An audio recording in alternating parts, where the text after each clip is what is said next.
ये जो सदा उत्तर में ध्रुव की परिक्रमा करते रहते हैं, ये 7 तारे जो हैं सप्तऋषि, ये कौन कौन है? अत्रि, क्रतु, पुलह, पुलस्त्य, अंगिरा, वशिष्ठ और मरीचि। ये महान ऋषि हुए हैं। इन सब का स्थान वहां पर है। वशिष्ठ जी के पास ही अरुंधति का भी तारा है। मैंने आपको इससे थोड़ा सा परिचय दिया कि ये 7 तारों का जो झुंड है वो उत्तर में ध्रुव की परिक्रमा करते रहते हैं। इनमें से 4 तारे जैसे पलंग के पाए के सदृश हैं, जिसमें कुछ लंबाई और एक चौकोर आयताकार बनता है। इसके नीचे की ओर से एक तिरछी छोर में कुछ उठी हुई एक पूंछ सरी की आकृति भी बनती है, जिसमें 3 तारे हैं।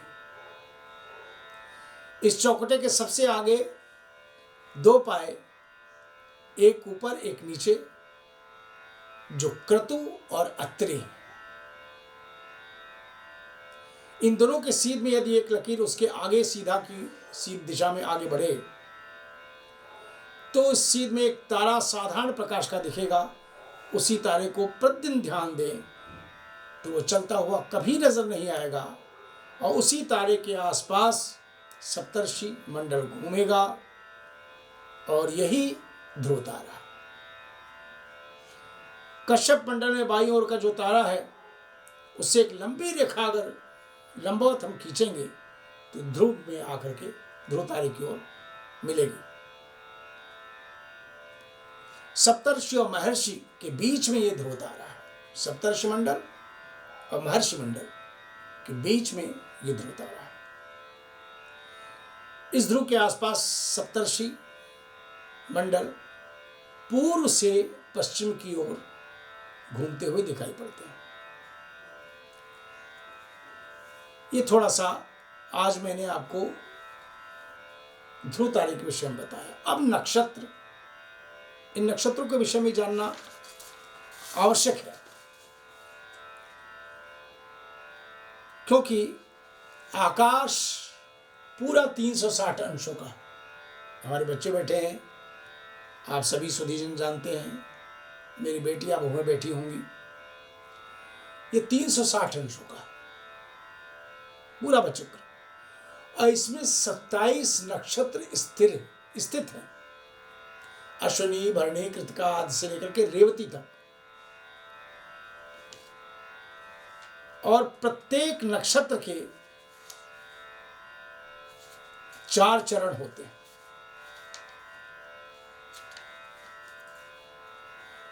इन 27 नक्षत्र में जो प्रत्येक नक्षत्र के 4 चरण होते हैं,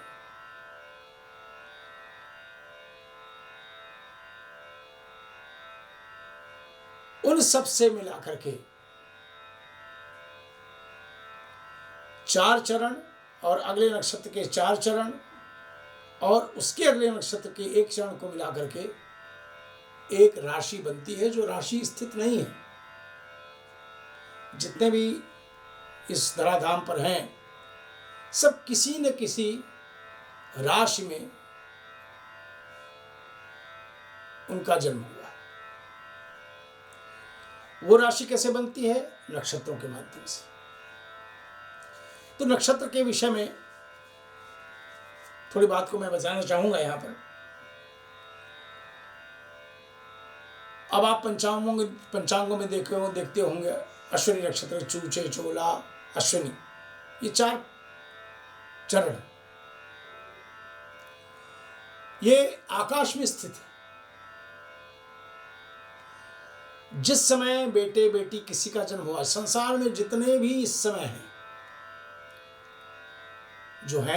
जो गुजर चुके हैं उनकी बात नहीं कर रहा हूं, जो हैं या जन्म ले रहे हैं, किसी न किसी नक्षत्र में उनका जन्म हुआ है, किसी निश्चित चरण में। अब ये नक्षत्र एक बहुत बड़ा कार्य उनके जीवन में करता रहता है। थोड़ी सी बात मैं पहचानना चाहूंगा। अश्विनी नक्षत्र, इसमें 3 तारे होते हैं। 2 तारे बीच में आसपास और 1 तारा कुछ नीचा परंतु बराबरी में है। ये दोनों जो तारे हैं वो चमकदार हैं, परंतु उत्तर का जो तारा है वो अधिक चमकदार है, ये तेजस्वी है। ये नक्षत्र आश्विन महीने में नजर आएगा। हमारे यहाँ जो भारतीय पंचांगों में चैत्र, वैशाख, ज्येष्ठ, आषाढ़, श्रावण आदि महीने बने हैं, वो चांद्रमास हर पूर्णिमा को, प्रत्येक पूर्णिमा को चंद्रमा जिस नक्षत्र पर विचरण करेगा उसी नक्षत्र के नाम पर उस महीने का नाम होगा। अब जैसे मैंने अश्विनी किया, पहले नक्षत्र की बात की, तो अश्विनी नक्षत्र जब पूर्णिमा होगी, अश्विनी नक्षत्र पर ही चंद्रमा का विचरण होगा, इसलिए उस महीने का नाम होगा अश्विनी से आश्विन। उसी प्रकार से चैत्र महीने में पूर्णिमा पर चित्रा नक्षत्र पर चंद्रमा विचरण करेगा, इसलिए उस महीने का नाम हो जाएगा चित्रा से चैत्र। अगला महीना, अगले महीने में पूर्णिमा विशाखा नक्षत्र पर बनेगी, इसलिए उस महीने का नाम हो जाएगा वैशाख। उसके आगे ज्येष्ठ महीने पर पूर्णिमा बनेगी, ज्येष्ठ नक्षत्र पर, ज्येष्ठा नक्षत्र पर चंद्रमा पूर्णिमा के दिन विचरण करेगा, इसलिए उस महीने का नाम हो जाएगा ज्येष्ठ। ऐसे जिस महीने में पूर्णिमा पर श्रवण नक्षत्र पर विचरण करेगा चंद्रमा, उस महीने का नाम होगा श्रवण से श्रावण। ऐसा है।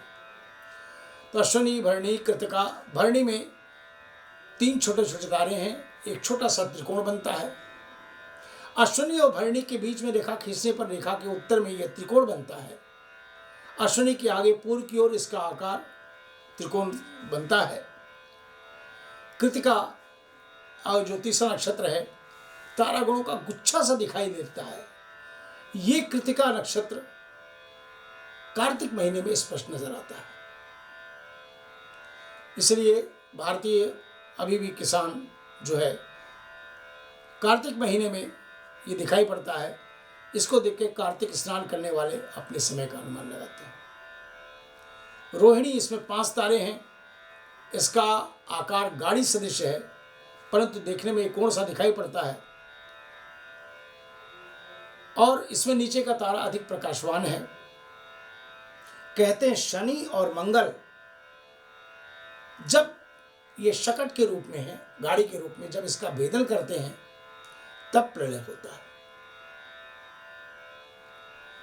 अभी अभी हमने लोगों ने देखा कि 29 जुलाई को 29 अप्रैल कल जो बीता, वैज्ञानिकों ने कहा था ना, एक उल्का पिंड टकरा सकता है।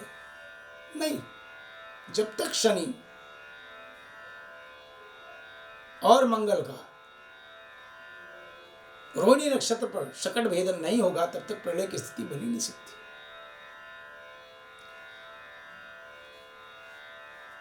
इसी प्रकार से मृगशिरा, आर्द्रा, पुनर्वसु, पुष्य। पुष्य बड़ा पवित्र नक्षत्र माना जाता है। इसमें 3 तारे होते हैं। इसका आकार बाण सदृश होता है। बारीक बारीक तारे हैं जिनसे छोटा सा एक त्रिकोण बनता है और देखने में एक ही तारा नजर आता है। ये अप्रैल के महीने में ये स्पष्ट रूप में दिखाई पड़ता है और पौष महीने में भी जाकर के पूर्णिमा के समय लगभग चंद्रमा इसी नक्षत्र में विचरण करता है। आश्लेषा, मघा, पूर्वा फाल्गुनी, उत्तरा फाल्गुनी, स्वाति, विशाखा। इतना समय नहीं, बस आपको ये बता दिया, मूल आधार आपको बता दिया। अनुराधा, ज्येष्ठा, मूल, पूर्वाषाढ़ा, धनिष्ठा, शतभिष। शतभिष में शतभिष जिसमें 100 तारों का एक झुंड है। इसका आकार एक वृत्त सरीखा बताया गया है। शतभिष है, पूर्वा भाद्रपद है, उत्तरा भाद्रपद है और अंतिम है रेवती नक्षत्र। रेवती में 32 तारे हैं। आकार इसका मृदंग सरीखा है। छोटे छोटे तारे हैं। 6-7 तारे बड़े तेजस्वी हैं। इसमें एक दूसरे के समानांतर हैं, एक दूसरे, और उसी के दक्षिण में ही अश्विनी नक्षत्र है।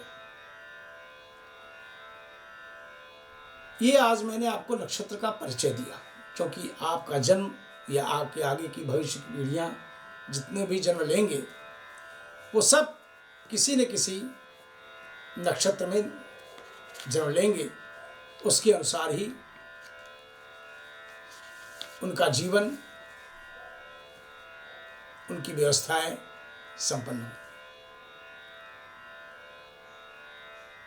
मैं प्रयास करूंगा इस अगले रविवार को 3 मई 2020 को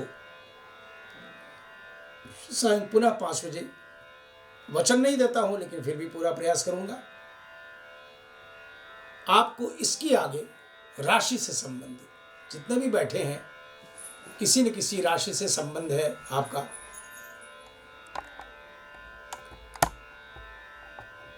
इसलिए राशि से संबंधित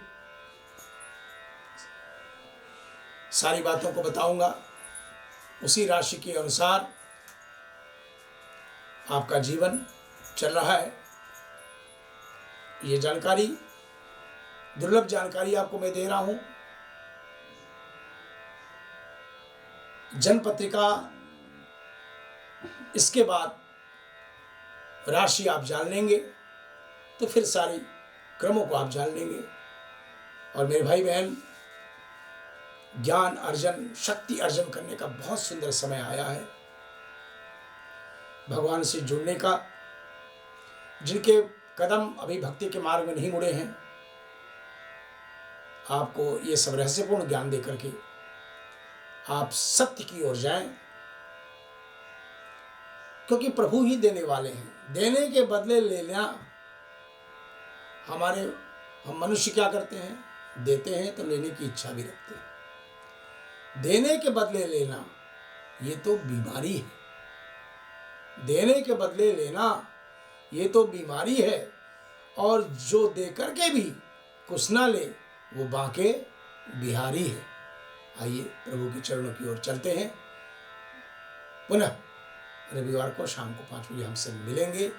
और ये लाभ केवल आप अपने तक सीमित न रखें, जितने भी आपके इष्ट मित्र परिचित हैं, ये दुर्लभ ज्ञान उनकी तक पहुंचाएं। यह पुण्य लाभ होगा। मेरी मंगल कामना।